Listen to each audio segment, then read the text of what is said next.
David and Bathsheba, a story of power, choice, and mercy.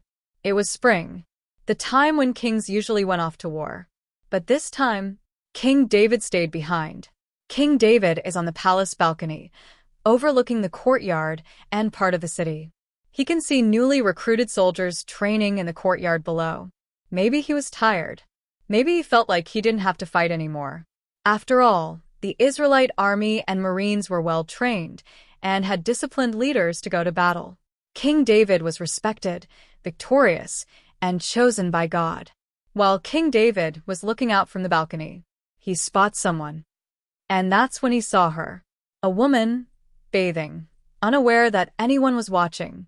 She was beautiful, graceful, quiet, not showing too much, just a sense of privacy. Her name was Bathsheba. She wasn't doing anything wrong, just living her life. But David kept looking. He could not take his eyes off of her. She was breathtaking. Next, he made a choice. The servant hesitated as David gives the order. "Bring her to me. Bring her to me now." He sent for her. And, well, she went to the palace. What else could she do? He was the king.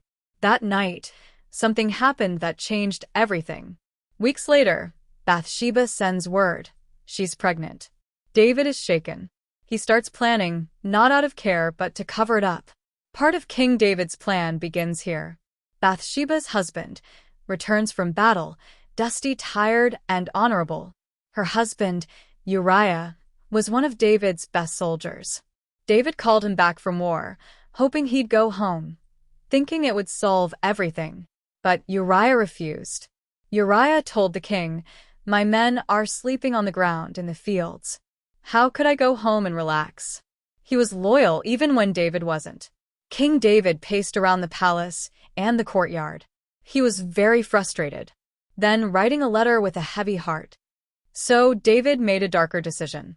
He sent Uriah back to the front, carrying a letter with his own death sentence inside. In the next battle, the soldiers retreat during a fierce part of the battle, leaving Uriah to fight alone. He takes terrible damage to his body, and he is mortally wounded. He does not survive. The letter King David sent back with Uriah, he was to give it to the commander.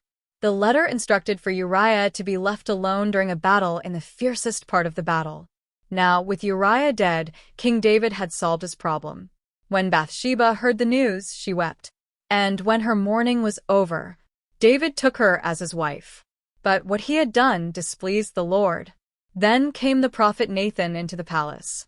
He told David a story. The story was about a rich man who stole a poor man's only lamb.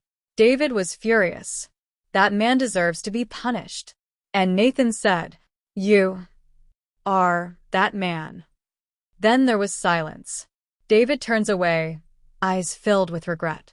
David finally saw what he had become. He didn't blame anyone. He didn't hide. He broke. And he prayed, "Have mercy on me, O God, according to your unfailing love." Psalms 51, verse 1. Because of King David's sin, there were consequences, pain and loss. The child was born, but after some time, was struck ill and did not survive. But God, in his mercy, didn't leave David there. And through Bathsheba came Solomon. And through Solomon came a greater king, the wisest man ever, the man that built the first temple of God. Even in our worst moments, God's grace can write a new story.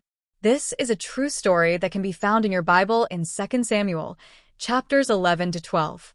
Subscribe for more timeless stories told with truth and heart. Thanks for listening.